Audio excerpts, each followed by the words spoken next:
What's up, guys? Just got out from seeing Pirates of the Caribbean, Dead Men Tell No Tales. So, the movie started off kind of average to below average. And I went in with the expectations of it being like, oh, it's gonna... I read a couple of reviews and they're like, oh, it's like, you know, it's the best Pirates movie since the first one. Started off really, not slow, but kind of generic and not really not that great. Gore Verbinski's direction was missed in a lot of parts. As the movie went on, I loved it more and more. It's literally one of those movies that gets better the longer it goes on. I was really surprised by the time I left the theater.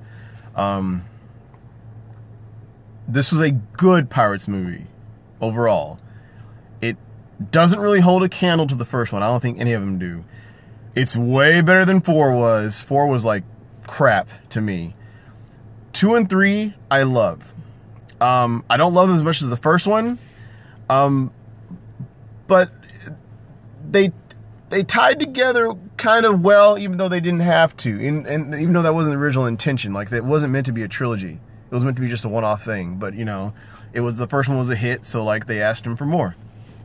The new characters in this, the 2 new leads, I didn't like at all. Really. But the story that involves them was good enough to where I was able to follow them and not really... The story wouldn't have been what it was if they weren't involved. I just wish they would have gotten better... I'm not going to say better actors, because that's an insult to them, really, but I feel like their characters could have been written a lot better. I mean, to be honest, the two new actors, Brenton Thwaites and Kaya Scodelario, were just working with what they had to work with, pretty much. Johnny Depp, great as always as Jack Sparrow, no surprise there. Obviously, he stole the show and he's the star.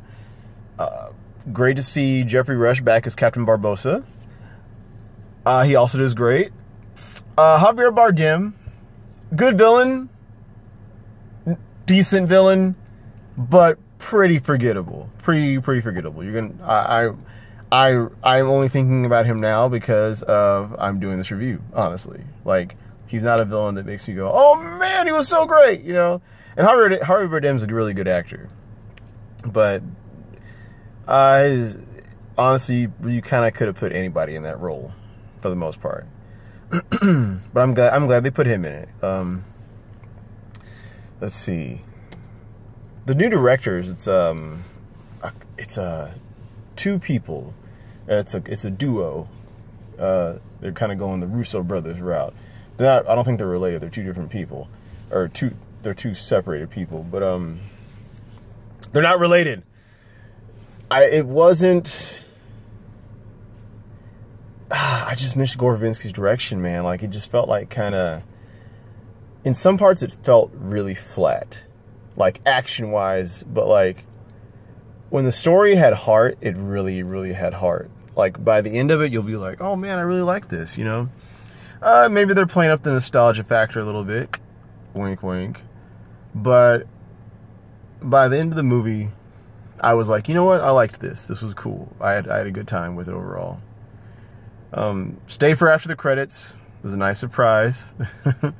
And, yeah, go check it out. Go check out Pirates of the Caribbean, Dead Men Tell No Tales. It was a decent movie. No, it was a good movie, decent Pirates sequel. Better than 4. Way better than 4. I can't remember what it was called even. What was 4 called? I really can't remember what the 4th one was called. I definitely know the first 3, but I can't remember this. I can't remember the 4th one. Oh, well. All right. Go see it. Stay after the credits. All right, guys, have fun. Talk to you later. Bye.